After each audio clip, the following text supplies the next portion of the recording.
আফগানিস্তানকে হারিয়ে এখন শ্রীলঙ্কার দিকে তাকিয়ে বাংলাদেশ।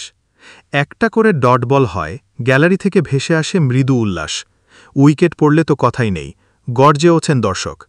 মাঠে তখন অঙ্কের খেলা, সমীকরণ মিলছে না, মিলছে আবার। শ্রীলঙ্কার কাছে হেরে ভাগ্যটা তুলে দেওয়া হয়েছিল অন্যদের হাতে, সেটা এখনও বদলানো যায়নি। কিন্তু তাতে ম্যাচ জয়ের স্বস্তি কি এতটুকুও কমে? আবুধাবির শেখ জাইদ স্টেডিয়ামে আজ আফগানিস্তানকে ৮ রানে হারিয়ে অন্তত নিজেদের কাজটা তো ঠিকঠাক করে রাখা গেল।